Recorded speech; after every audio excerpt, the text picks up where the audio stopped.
Magandang araw. Narito ang buod ng aklat na The First Time Manager ni Jim Cormick. Pangkalahatang ideya. Kailangang bantayan ng mga bagong tagapamahala ang kanilang pag-uugali at palaging dalhin ang kanilang sarili sa klase. Sa The First Time Manager, ang konsultant ng negosyo na si Jim Cormick ay nagbibigay ng tapat, maigsi na payo sa pagtugon sa lahat ng hamon ng direkta, mula sa pamamahala ng mga pagpupulong hanggang sa pananatiling kalmado sa mga nakababahalang sitwasyon. Sa ika-7 edisyon ng kanyang classic na business book, nagdagdag si Cormick ng mga kapaki-pakinabang na update na kinabibilangan ng kung paano mag-navigate sa mga generation gaps at mga siwa sa malalayong empleyado. Getting the right fit. Ang isang mahusay na pinamunuan na koponan ay nagsisiguro ng mas mahusay na mga resulta para sa isang kumpanya. Maraming kumpanya ang pumipili ng mga tagapamahala batay sa kung gaano kahusay ang pagganap ng isang tao sa kanilang kasalukuyang tungkulin, ngunit iba ang mga kasanayan sa pamamahala at individual na nag-aambag. Ang mga kumpanya ay napunta sa hindi angkop na mga tagapamahala para sa ilang kadahilanan. Madalas silang pumipili ng mga tagapamahala batay sa mga maling kasanayan, at nabigo silang mag-alok ng naaangkop na pagsasanay para kahit na sa mga may tamang potensyal.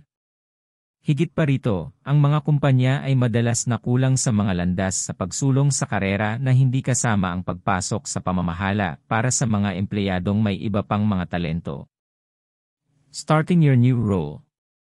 Kapag naging manager ka pa lang, pasensya na. Kung maaari, huwag gumawa ng anumang agarang pagbabago. Maging mabait at matulungin sa lahat ng mga taong nakakatrabaho mo, ngunit lalo na sa iyong mga subordinates.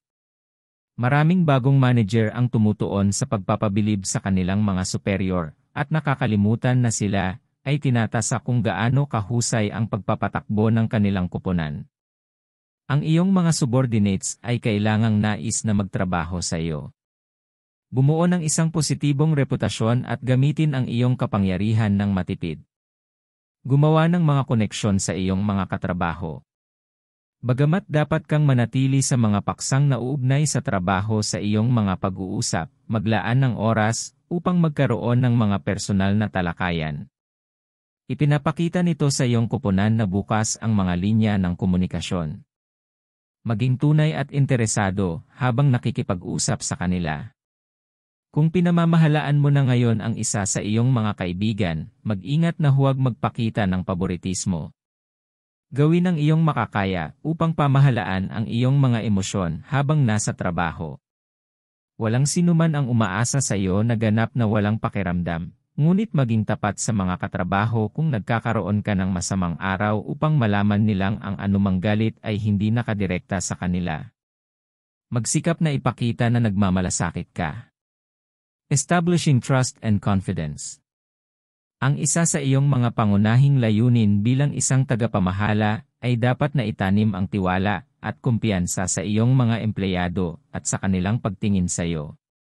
Para matulungan ang iyong mga empleyado na magkaroon ng tiwala sa sarili, magtalaga sa kanila ng mga trabahong alam mong matatapos nila ng matagumpay.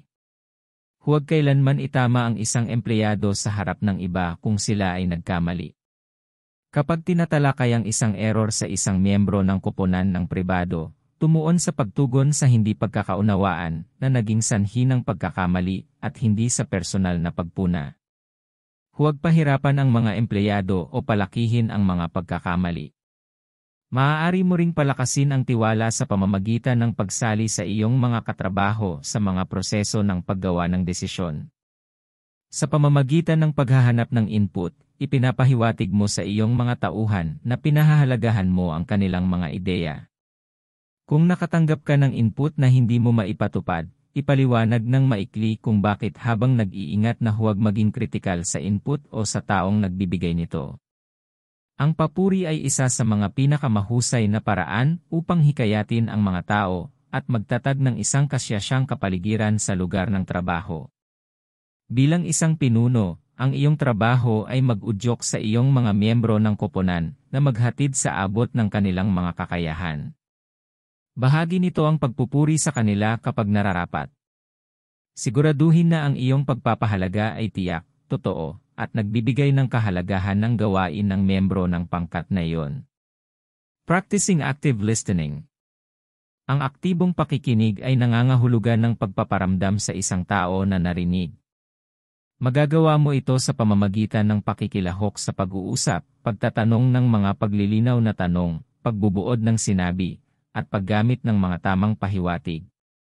Makinig ng 2 beses kaysa sa iyong pagsasalita. Kapag aktibo kang nakikinig, ang iyong mga salita, ekspresyon ng mukha, at tono ng boses ay dapat maghatid ng parehong kahulugan. Ang mga miyembro ng kawani ay sabik na makipag-usap sa mga tagapamahala na kilala bilang mabubuting tagapakinig. Upang tapusin ang anumang hindi planadong mga pag-uusap na masyadong mahaba, gumamit ng mga terminator ng pag-uusap gaya ng ito ay isang kasiyahang makipag-usap sa iyo o pahalagahan ko ang iyong kontribusyon. Bilang kahalili, gumamit ng mga pisikal na pahiwatig tulad ng pagpindot sa iyong telepono, pagkuha ng isang piraso ng papel o pagtayo mula sa iyong mesa upang ipahiwatig na kailangan mong bumalik sa trabaho. Kung binabaliwala ng empleyado ang lahat ng mga pahiwatig na ito, maging direkta. Maaari mo ring ipaalam sa kanila sa simula ng kanilang pagbisita na mayroon ka lamang maliit na window ng oras at kung kailangan nila ng karagdagang oras, dapat silang mag-book ng isang pulong sa iyo. Duties and pitfalls. Karamihan sa mga tagapamahala ay may mga responsibilidad sa pagkuha, pakikipag-usap, pagpaplano, pag-organisa, pagsasanay, pagsubaybay, pagsusuri, at pagtatapos.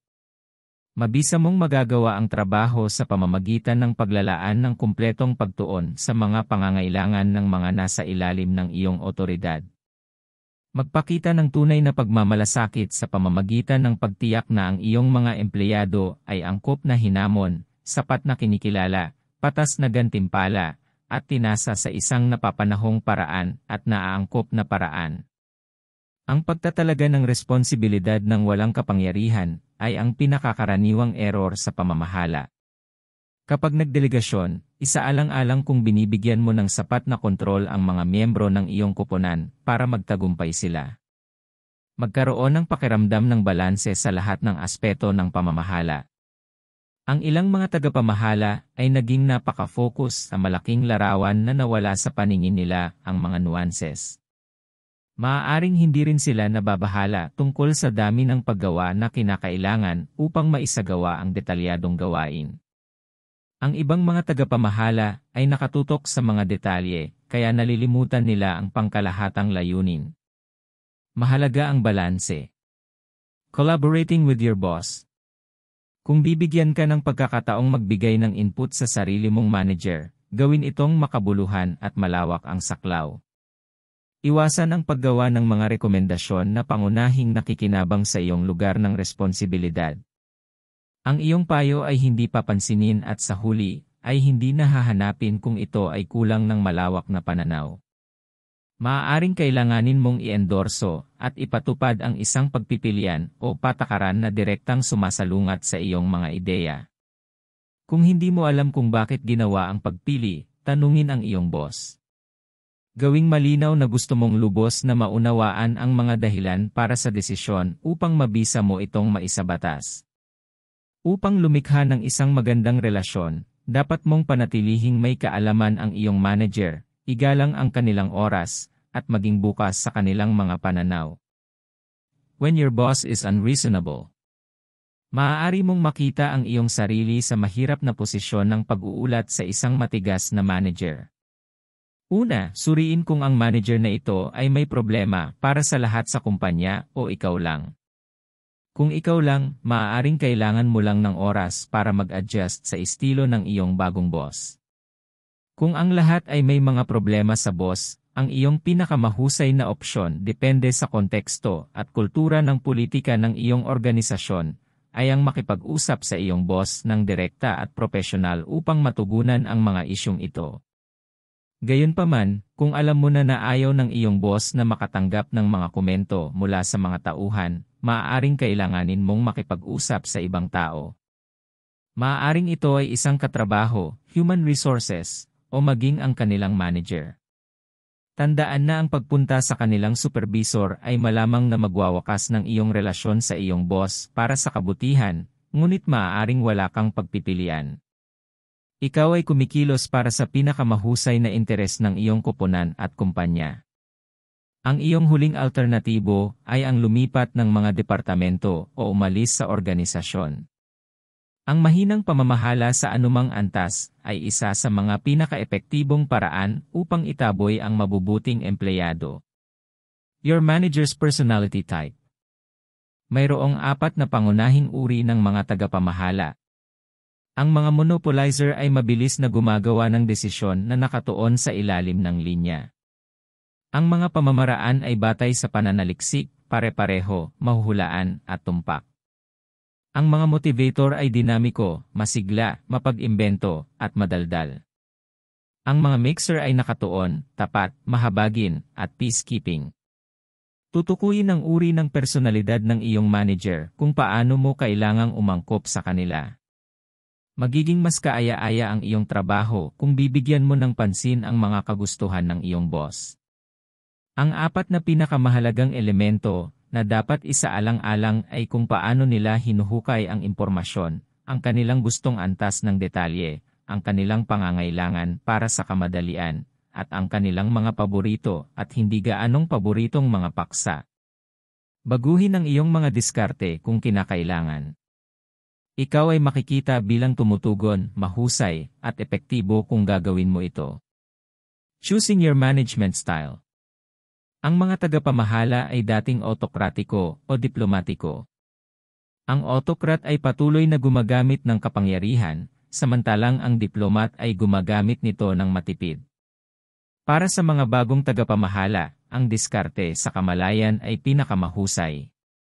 Suriin ang iyong mga empleyado batay sa kanilang antas ng pagganyak, kasanayan, at kaalaman. Pagkatapos ay gamitin ang kamalayan na ito upang isaalang-alang kung ano ang kailangan nila mula sa iyo. Walang estilo ng pamamahala ang laging angkop. Habang bubuo ka ng pangunahing estilo ng pamamahala sa paglipas ng panahon, depende sa uri ng mga isyong kinakaharap mo, kakailanganin mong baguhin ito sa ilang mga sitwasyon. Ang pagbuo ng isang team dynamic ay kritikal para sa tagumpay ng team. Para magawa ito, kailangan ng iyong koponan ng tapat na pag-uusap, autonomiya, tinukoy na mga responsibilidad at tungkulin, kalinawan ng layunin, isang malakas na pinuno, at istruktura ng gantimpala at pananagutan. Hindi lahat ng empleyado ay magiging matagumpay sa trabaho. Ang isang manggagawang hindi mahusay ang pagganap ay maaaring mangailangan ng karagdagang pagsasanay, muling pagtatalaga sa ibang lugar, o, sa pinakamasamang sitwasyon, pagpapaputok. Ang pinakamahusay na paraan upang harapin ang mga problemang pag-uugali ay ipaliwanag kung ano ang kailangang gawin ng mga empleyado at bakit, makinig sa kanila, makipagkasundo na magbabago sila, at talakayin kung paano mo susubaybayan ang kanilang pag-uugali. Gawing maliwanag na gusto mo silang magtagumpay, at siguraduhin purihin sila kapag nagpakita sila ng pag-unlad. Recruiting. Ang pagkuha ay ang nangungunang tungkulin ng isang manager. Ang mga desisyon sa pag-hire ay dapat na nakabatay sa mga konkretong katotohanan, pananaliksik, mga pagsusuri sa sanggunian, pagsubok, at anumang iba pang mga tuol na magagamit. Nararamdaman ng karamihan sa mga tagapamahala na ang saloobin ng isang empleyado ay pinakamahalaga, ang pinakamahalagang karanasan, mga kwalifikasyon, at edukasyon. Ang layunin ng isang pakikipanayam ay upang matukoy kung ang isang kandidato ay nakakatugon sa mga kinakailangan sa trabaho at may positibong saloobin. Upang mapatahimik ang tao, gugulin ang unang kalahati ng panayam sa paggawa ng hindi nakakatakot na pag-uusap. Lumilikha ito ng magandang kaugnayan at nagpapakita ng tunay na interes. Pagkatapos ng maliit na usapan, ilarawan ang kumpanya at posisyon. Isama ang mga oras, panimulang sahod, haba ng probasyon, at istruktura ng pagtaas. Ang isang buod ng package ng mga benepisyo ay kapaki-pakinabang din sa pamamagitan ng pagbibigay muna ng mahahalagang impormasyong ito. May iwasan mo ang kalat sa mga bukas na tanong na nagbibigay ng mga pahiwatig ng saloobin. Sa panahon ng panayam, magbigay ng isang kandidato sa totoong buhay na senaryo na mararanasan nila sa trabaho upang suriin ang kanilang paghatol. Ang follow-through ay masusukat sa pamamagitan ng pagtatanong sa aplikante tungkol sa mga nakaraang proyekto na hindi naging maganda tulad ng inaasahan nila. Starting off a new hire. Sanayin ng isang bagong upa sa lalong madaling panahon, ngunit bigyan sila ng unang araw upang maging pamilyar sa kanilang mga bagong katrabaho at kapaligiran sa trabaho.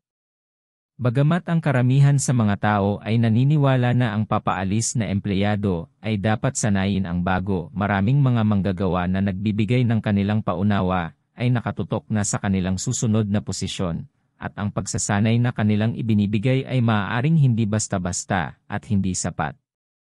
Mahalagang talakayin ang mga layunin sa tagapagsanay.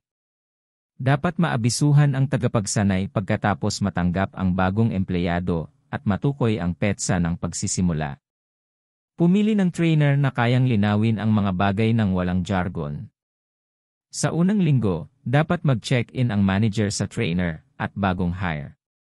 Para sa mga bagong empleyado, ang panahon ng pagsubok ay karaniwang tumatagal ng ilang linggo o buwan. Matapos ipakita ang kakayahang magtrabaho ng nakapag-iisa, ang trainee ay dapat magkaroon ng isa pang opisyal na panayam sa kanilang pamamahala.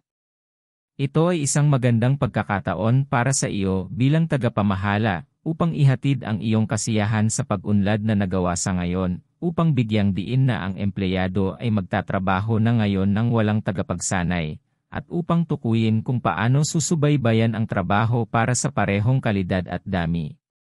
Ang pagtatapos ng proseso ng pagsasanay ay angkop din na oras para kilalanin at gantimpalaan ang tagapagsanay. Ibahagi ang tagumpay ng tagapagsanay sa mga kasamahan bilang isang paraan ng paghihikayat. Handling change. Ang mga tagapamahala ay dapat na handa na suportahan ang mga pagbabago kahit na hindi sila sumasang-ayon sa kung ano ang pinaplano. Kung hindi ka nasisiyahan sa pagbabago, maging tapat sa iyong koponan tungkol dito, dahil maaaring alam na nila ang iyong mga alalahanin. Kasabay nito, gawing malinaw na aktibo mong sinusuportahan ang pagbabago at gusto mong gawin din ito ng iyong koponan. Walang muwang na maniwala na maaari mong ganap na maalis ang paglaban ng iyong koponan sa mga pagbabago sa lugar ng trabaho. Ang pagsasama ng iyong mga tauhan sa pagbabago ay ang pinakamahusay na diskarte. Bigyan sila ng mas maraming detalye hanggat maaari. Ipaliwanag kung bakit nangyayari ang pagbabago at i-highlight ang mga pakinabang nito. Disciplining employees. Dapat alam ng bawat empleyado na iyong pinamamahalaan ang mga inaasahang pamantayan sa trabaho. Kapag sinaway mo ang isang empleyado batay sa hindi malinaw na mga pamantayan, lumikha ka ng mga problema para sa iyong sarili. Mahalaga ang feedback para sa epektibong disiplina.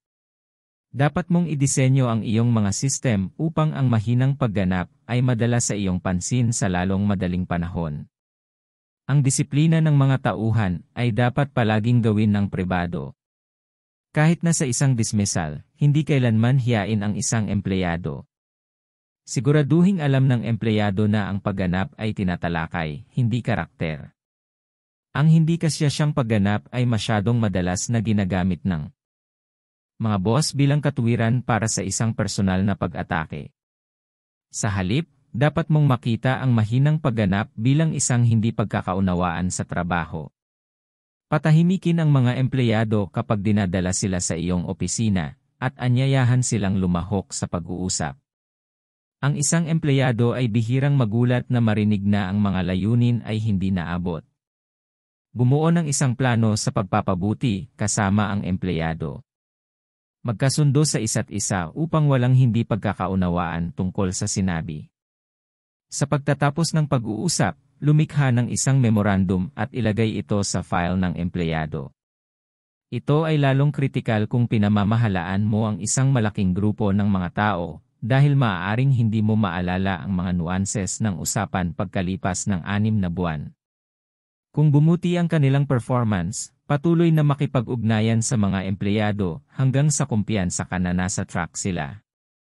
Kung hindi sila bumuti pagkatapos ng ilang higit pang pag-check-in, malalaman mong ang kanilang mga talento ay hindi akma sa kanilang tungkulin. Bukod sa pagwawakas, maaaring kabilang sa mga alternatibong hakbang sa pagdidisiplina ang pagrekomenda ng walang pagtaas sa taong iyon o paglalagay sa empleyado sa probasyon. Firing employees. Ang pagpapaalis sa isang tao ay maaaring isang kakilakilabot na karanasan para sa lahat ng apektadong partido. Tandaan na ang biglaang pagpapaputok ay halos palaging hindi naaangkop maliban sa mga sitwasyon ng hindi tapat o karahasan. Ang mahinang pagganap at kawalan ng kakayahan upang matupad ang mga pamantayan ng kumpanya ay ang pinakakaraniwang dahilan para sa pagpapaalis. Ang pagpapaputok ay magastos at dapat subukan ng mga tagapamahala na pahusayin muna ang pagganap ng empleyado. Ang pagsasanay ay dapat suriin para sa pagiging epektibo at ang mga layunin ng empleyado ay dapat talakayin. Bago gumawa ng anumang pangwakas na desisyon, isaisip ang pampublikong imahe ng kumpanya at mag-alok sa empleyado ng bawat pagkakataon na gumawa ng mga pagpapabuti. Ang pagwawakas ay dapat lamang isaalang-alang kung ang empleyado ay isang mahinang gumaganap na may kaunti o walang pagkakataon na mapabuti. Maaaring may mga alternatibo sa pagwawakas, tulad ng paglipat ng empleyado sa ibang tungkulin sa loob ng kumpanya. Ang mga pagsasanib at pagbili ay karaniwan, at madalas silang nagreresulta sa mga pagbabago sa kawani. Kung kailangan mong tanggalin ang isang tao sa kasong ito, gawin ito ng may paggalang. Maaari mong palambutin ang epekto sa pamamagitan ng pagpapatuloy ng kanilang kita para sa isang makatuwirang yugto ng panahon, pagbibigay ng espasyo sa opisina, at tulong sa sekretarya habang sila ay naghahanap ng bagong trabaho at nag-aalok ng personal na career coaching. Ang pinakamahusay na pagpipilian ng isang kumpanya para sa isang kahilahilakbot na empleyado ay ang pagpapaalis. 7 sa 10 natanggal na manggagawa. Gumanap at kumita ng mas mahusay sa kanilang susunod na trabaho. Ngunit dapat kang maging tiwala sa iyong sariling isip na ang pagpapaalis ay makatwiran. Kung may pagdududa, humingi ng payo ng isang mas may karanasan na manager o isang espesyalista sa human resources. Higit sa lahat, siguraduhin na ang pagwawakas ng empleyado ay hindi sorpresa at pamahalaan ito ng may pag-iingat, sangkatauhan, at pagsasaalang-alang. Upang maiwasan ang legal na pananagutan, ang mga unang beses na tagapamahala ay dapat maging up-to-date sa mga batas, patakaran, at pamantayan sa pagtatrabaho. Ang mga human resources ay karaniwang may pananagutan sa pag-alam sa mga detalye. Ngunit bilang isang tagapamahala, kakailanganin mo ng pangunahing kaalaman sa mga pitfalls upang maiwasan.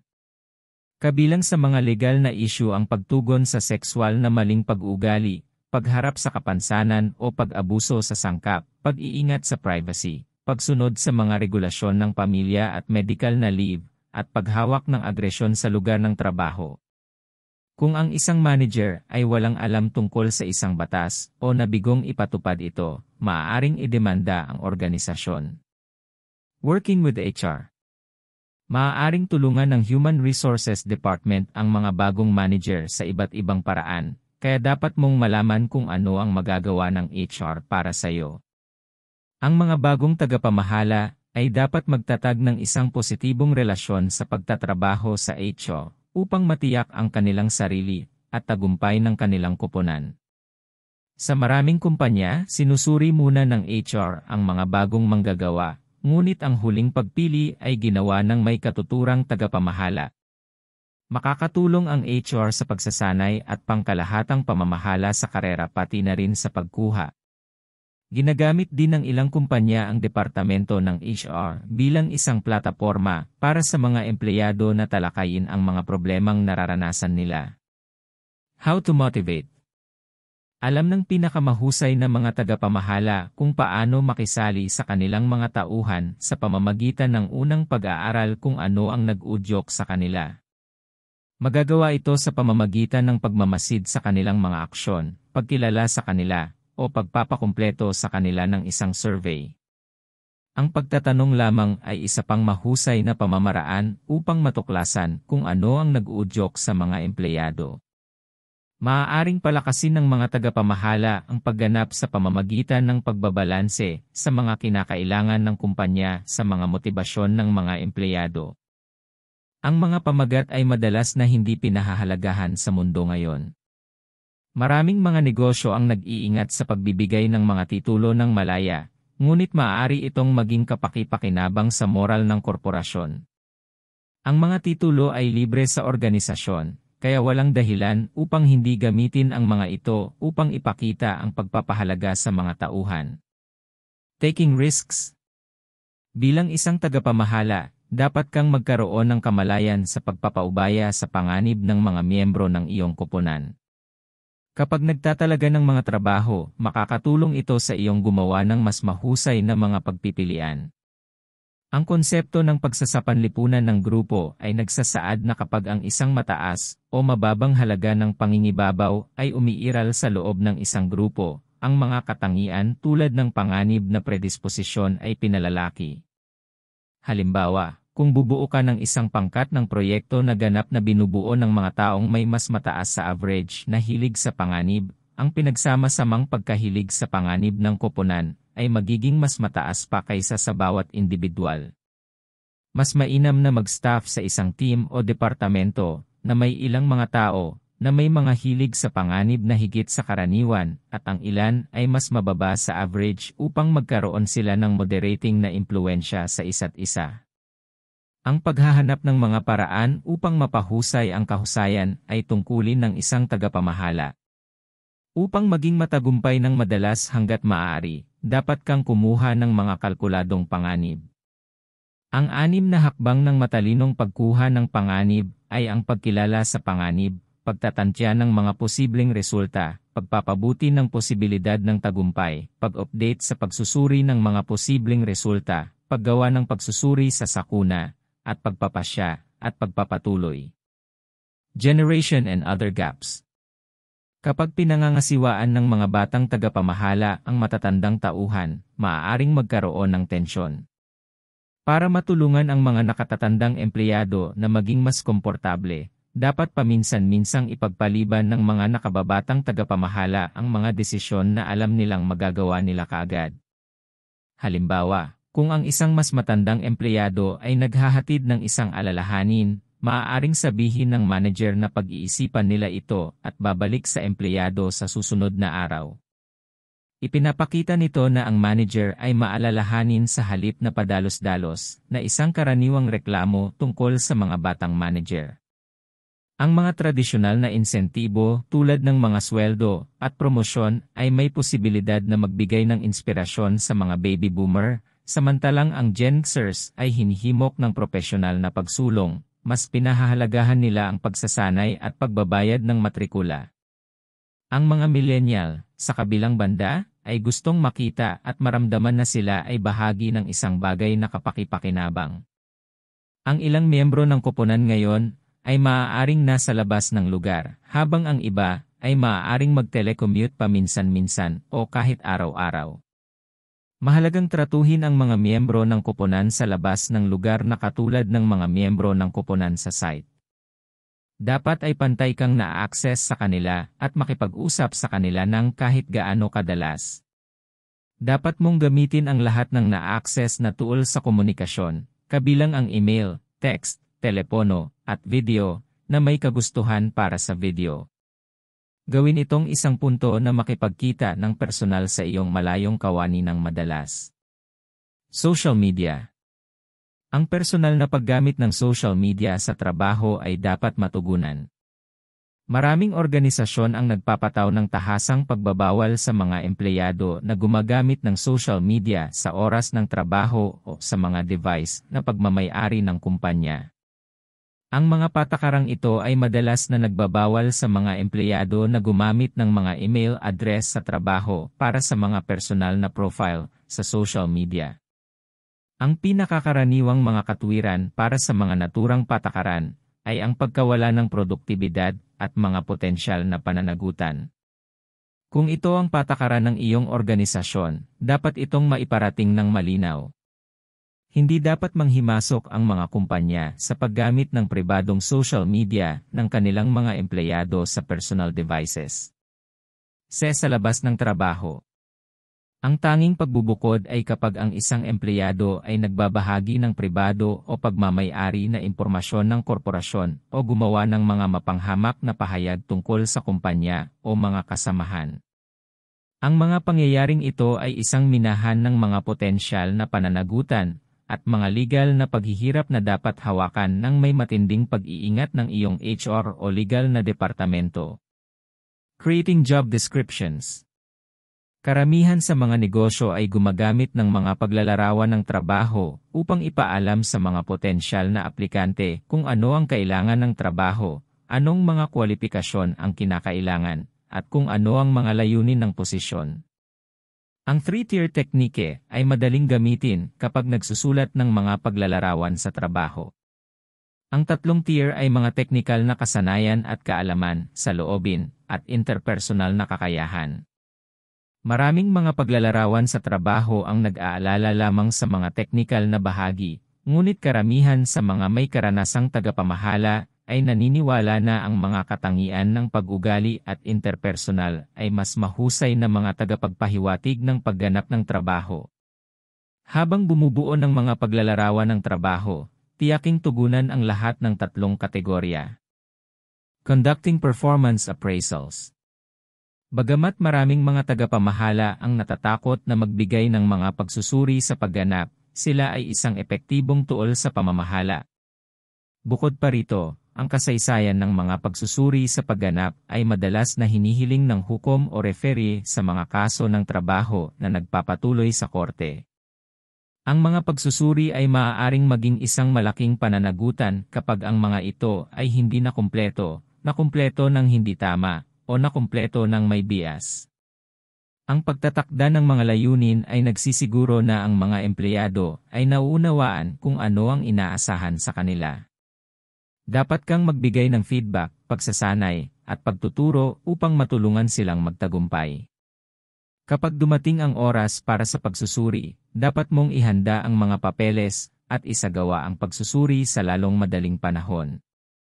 Tiyaking alam ng empleyado ang kahalagahan ng pagsusuri. Maging masinsinan at ibase ang iyong pagtatasa sa pagganap ng empleyado kaysa sa iyong sariling saloobin. Ang isang formal na pagtatasa ng pagganap ay dapat isaalang-alang ang maraming aspeto ng trabaho hanggat maaari. Dapat na pamilyar ang manager sa trabaho at performance ng empleyado. Ang pakikipanayam ay dapat na maingat na pinaplano at isinasagawa sa isang mahinahong paraan. Magbigay ng sapat na oras upang masakop ang lahat ng bahagi ng tungkulin at sagutin ang lahat ng mga katanungan. Bilang tagapamahala, dapat mong pangunahan ang pag-uusap ng hindi nangingibabaw dito. Tandaan na ang layunin ng isang pagtatasa sa pagganap ay 2, upang bigyan ang empleyado ng isang makatotohanang pagtatasa at upang magbigay ng inspirasyon sa kanila na mapabuti. Kung ang iyong organisasyon ay may programa sa pagsusuri ng trabaho, ang bawat posisyon ay malamang na may hanay ng sweldo. Bilang isang tagapamahala, dapat kang magtrabaho sa loob ng balangkas na iyon. Ang bawat post ay nangangailangan ng minimum at maksimum na kabayaran. Hindi mo maaaring payagan ang isang individual na manatili sa parehong trabaho ng maraming taon at tumanggap ng sweldo na hindi katumbas ng halaga ng trabaho. Mahalagang matiyak na alam ng mga pangmatagalang empleyado ang sitwasyon, lalo na kapag malapit na sila sa pinakamataas na sahod ng trabaho. Emotional intelligence. Ang mga tagapamahala at pinuno na may mataas na antas ng emosyonal na katalinuhan ay higit sa mga may mas mababang antas ng emosyonal na katalinuhan. Maaari nilang tukuyin ang kanilang sariling mga damdamin gayon din ang sa iba. Malinaw na maipahayag ang mga damdaming iyon, mamotivate ang kanilang sarili at ang iba, mabisang pangasiwaan ang stress, at tulungan ang iba na gawin din ang gayon. Ang isang makatotohanang pagtatansya ng iyong sariling kakayahan ay hindi bumubuo ng isang problema sa ego. Sa sinabi nito, iwasang magmukhang mayabang. Sa halip, magpakita ng kumpiyansa. Bilang isang tagapamahala, walang alinlangan na magkakamali ka. Maging transparent tungkol sa mga pagkakamali sa halip na subukang pagtakpan ang mga ito. Ang pananagutan ay dapat na sentro sa iyong tungkulin sa pamamahala. Ipinapakita nito na handa kang harapin ang iyong mga pagkukulang at magsikap na malampasan ang mga ito. Tanggapin na maaaring mayroon kang problemang pananaw o saloobin. Ang kakayahang kilalanin ang malalim na pinanghahawakan ng mga ideya o bias ay isang mahalagang bahagi ng emosyonal na pag-unlad. Bilang isang baguhang tagapamahala, dapat kang magkaroon ng tiwala sa iyong kakayahan sa paggawa ng desisyon. Sa paglipas ng panahon, mapapabuti mo ito. Karamihan sa mga desisyon sa pamamahala ay hindi nangangailangan ng malawak na kadalubhasaan. Sa halip, umaasa sila sa iyong kakayahang mangalap ng mga katotohanan at matukoy kung mayroon kang sapat na data upang bumuo ng opinyon. Ang pangunguna sa pamamagitan ng halimbawa ay mabuti, ngunit ang tunay na pamumuno ay mas mahusay. Ang pagiging tunay ay mahalaga para sa tunay na pamumuno. Ang mga tunay na pinuno ay nag-uudyok sa kanilang mga koponan na umunlad. Preparing your successor. Pagkatapos na mastering ang iyong trabaho, maghanap ng apprentice. Kung ang iyong promosyon ay mag-iiwan ng puwang sa mga operasyon, ang mga gumagawa ng desisyon ay mas malamang na ipromote ka. Mapapabuti mo ang iyong mga pagkakataon sa pagpromote kapag mayroon kang isang taong handang pumasok sa iyong kasalukuyang tungkulin. Kung mayroon ka ng nasa isip na miyembro ng koponan para sa iyong kapalit, tulungan silang umunlad sa lalong madaling panahon. Kung hindi, italaga ang mga bahagi ng iyong trabaho sa mga kasamahan upang makita kung paano nila pinangangasiwaan ang karagdagang responsibilidad at pagkakataon. Kung kailangan mong pumili ng isang miyembro ng koponan na papalit sa iyo, ipaalam sa iba pang mga kandidato na mayroon pa ring mga posibilidad para sa pagsulong sa ibang mga lugar at handa kang tulungan sila sa pagkamit ng kanilang mga layunin. Moving ahead. Mahalagang ipagpatuloy ang pag-aaral at pagbutihin ang iyong kaalaman sa iyong industriya, sa pamamagitan man ng pagbabasa o pagkuha ng mga klase. Gayunpaman, maging matalino kapag gumugugol ng oras mula sa iyong mga pangunahing gawain para sa pagsasanay. Ang pinakamahusay na diskarte upang i-maximize ang iyong mga pagkakataon ng pagpromote ay upang maging mahusay sa iyong pangunahing tungkulin. Upang maging epektibo kapag nagpo-promote sa sarili, dapat kang maging banayad. Maaari kang mag-promote sa sarili sa iba't ibang paraan, tulad ng pagsusulat ng tala sa HR o pakikipag-usap sa iyong manager. Para umasenso, kailangan ang self-promote. Ang isang paraan upang mapabilib ay ang pagbutihin ang iyong mga kasanayan sa pagtatanghal. Kapag komportable ka sa pagtatanghal, maaari kang maghanap ng mga pagkakataon upang ipakita ang iyong mga kasanayan at kadalubhasaan. Bagamat magandang magkaroon ng executive supervisor na kumakanta sa iyong mga papuri, kailangan mo ring bumuo ng matibay na relasyon sa lahat ng iba pang executive na nakakasalamuha mo. Upang mag-network, sumali sa mga komite na may mga manager at executive mula sa ibang mga departamento. Managing your time. Simulan ang iyong araw sa pamamagitan ng pagkumpleto ng mga gawaing nangangailangan ng higit na lakas. Kung nalaman mo na hindi ka nakakapasok sa isang ritmo hanggang sa susunod na araw, subukang itugma ang mga gawain sa antas ng iyong enerhiya. Ang isa sa mga dahilan kung bakit ka napili upang maging isang tagapamahala ay ang iyong ipinakitang mahusay na paghuhusga. Maraming matagumpay na nakatataas na pinuno ang lumilitaw na may likas na kakayahan na muling bigyan ng prioridad batay sa nagbabagong mga kondisyon. Pagbukod-bukurin ang iyong mga listahan ng trabaho sa tatlong pangkat A, B, at C na ang A ang pinakamahalaga. Kung ang isang gawain ay masyadong malaki, hatiin ito sa mas maliliit na gawain.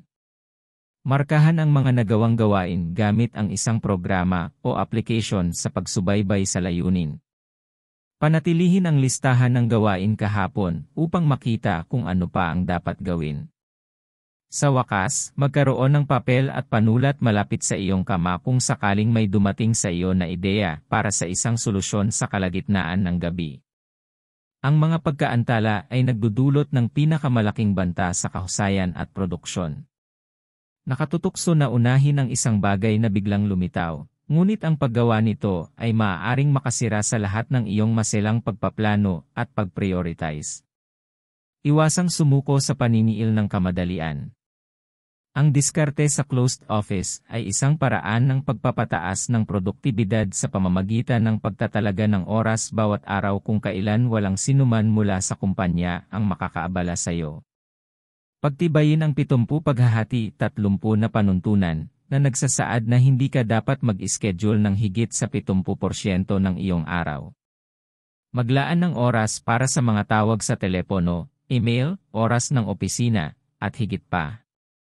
Communication at work. Ang isang mahusay na pagkakasulat na email ay nagpapatibay sa iyong reputasyon. Alamin ang mga batayan ng grammar, bokabularyo, at pagpili ng salita kung hindi ka komportable sa iyong nakasulat na komunikasyon.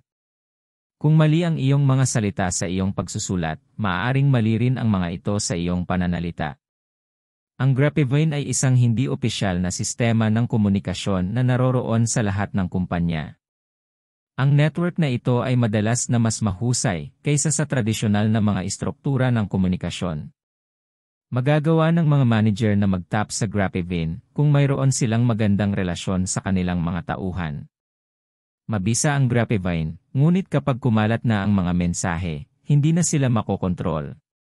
Ang direktang komunikasyon ay ang pinakamahusay na paraan upang maiwasan ang mga kamalian. Learning to delegate. Ang delegasyon ay isang mahalagang tool para sa mga tagapamahala, ngunit hindi ito katulad ng pagdodool. Ang delegasyon ay nagbibigay ng isang gawain sa isang empleyado na magpapaunlad ng kanilang mga talento at gagawing mas mahusay ang iyong organisasyon. Ang doling out ay pagbibigay ng trabaho sa isang empleyado dahil lang sa wala kang oras para gawin ito sa iyong sarili. Kapag nagtatalaga ng trabaho, dapat mong pangasiwaan ang mga empleyado sa ibang paraan batay sa kung sino ang gagawa ng gawain. Hindi mo nais na labis na pasanin ang iyong nangungunang tauhan dahil sila ay mapapagod. Kapag nagdelegasyon sa hindi gaanong karanasan o hindi gaanong talento na mga miyembro ng koponan, malinaw na ipaliwanag kung ano ang kailangang gawin at suriin ang kanilang trabaho ng mas malapit. Ang isang nahihirapang empleyado ay maaaring mabawi ang nawalang tiwala kung bibigyan ng isa pang pagkakataon. Maaaring pilitin ng isang bagong gawain o pagsisikap ang mga tao na baguhin ang kanilang pananaw. Having a sense of humor. Maraming baguhang manager ang masyadong sineseryoso ang kanilang sarili at kailangang matutong pagtawanan ang kanilang sarili. Siyempre, mahalaga ang ating gawain, ngunit dapat nating panatilihin ito sa konteksto. Maraming mga individual na may reputasyon sa pagiging nakakatawa ay mayroon lamang isang mahusay na memorya. Maaalala nila ang isang magandang biro na mabilis na umaangkop sa pangyayari. Mapapaunlad mo ang iyong pagkamapagpatawa sa pamamagitan ng pagbabasa, panonood ng mga nakakatawang pelikula, at pag-aaral ng komedya. Ang ilang mga tao ay nalilito sa pang-iinis sa pagpapatawa. Ang pang-iinis ay maaaring nakakatuwa sa maliliit na dosis, ngunit mayroon itong dalawang kawalan. Una, ito ay nagmumukha kang mapang-uyam.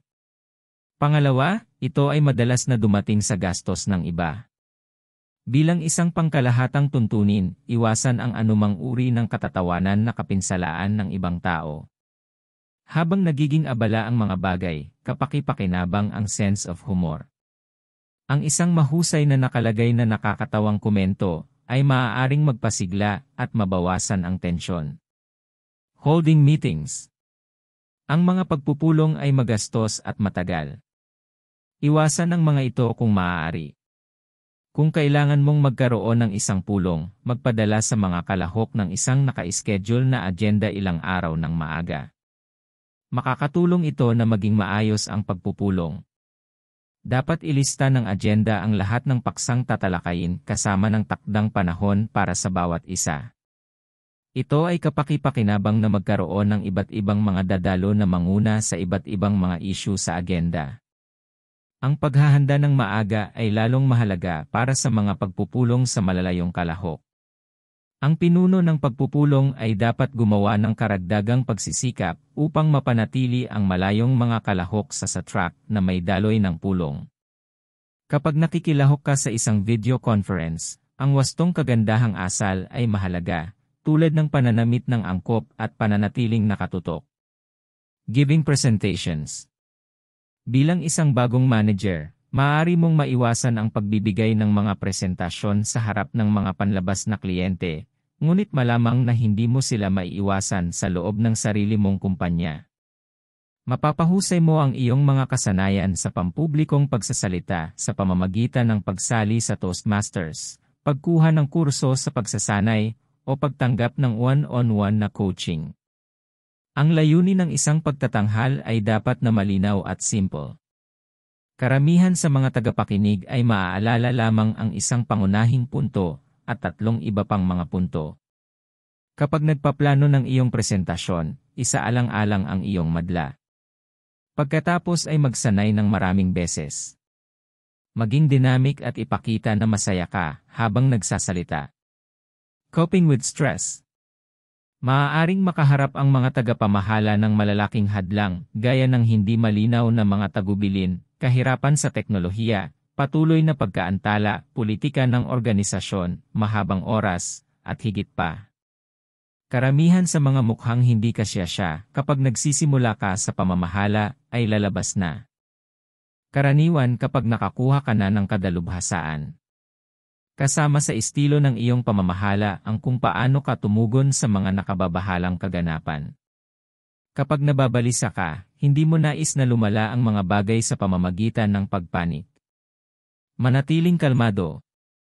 Tukuyin ang pinakamabigat na issue at sikaping lutasin ito. Kung ang problema ay masyadong malaki upang matugunan ng mag-isa, humingi ng tulong sa iba.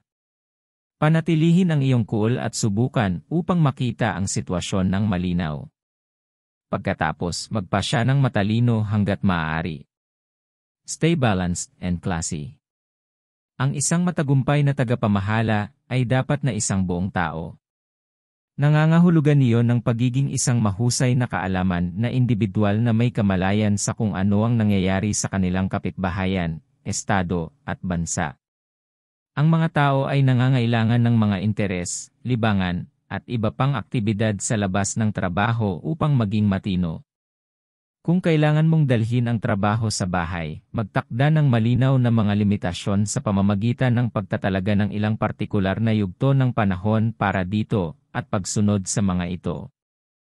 Ang paglikha ng isang malusog na balanse sa buhay-trabaho ay nangangailangan ng pagpaplano at disiplina sa sarili. Ang klase ay tinukoy bilang pagtrato sa mga tao nang may dignidad na nararapat sa kanilang sangkatauhan, sa halip na bilang mga bagay ng produksyon. Lahat ito ay tungkol sa iyong mga aksyon, hindi sa iyong katayuan sa lipunan. Ang klase ay hindi gumagamit ng maruming pananalita o gumagawa ng mapang-aabusong mga pananalita, hindi nawawala ang mga kuol o nasusunog na tulay nito, at hindi ito nag-aalala tungkol sa pagkamit ng kredito. Sa halip, nangangahulugan ito ng paghikayat sa mga tao, pagtatrabaho ng husto, pagiging totoo, at pagpapakita ng mabuting halimbawa. Ang isang ehekutibo o tagapamahala ay parehong pinuno at lingkod. Naglilingkod ka sa mga empleyado sa pamamagitan ng pagbuo ng mga pamamaraan para magamit nila, pagpapanatili ng matagumpay na pangangasiwa ng sweldo at sistema ng rating ng pagganap, paggawa ng mga schedule ng bakasyon, at mga tauhan ng pagsasanay. Ang pagkakaroon ng empatya para sa mga saloobin at damdamin ng iyong mga empleyado ay magiging lubhang kapaki-pakinabang. Ang iyong tagumpay bilang isang tagapamahala ay nagsisimula sa iyo at kung paano mo nilapitan ang iyong tungkulin. Tungkol sa may akda. Si Jim Cormick ay ang presidente at tagapagtatag ng Risk Intelligence Research Institute. Siya ay dating business at government executive pati na rin ang world-class skydiver. Naniniwala siya na ang lahat ng negosyo ay tungkol sa mahusay na pamamahala sa panganib. Siya ay nag-lecture sa buong mundo at nagsulat ng ilang mga libro sa paksa,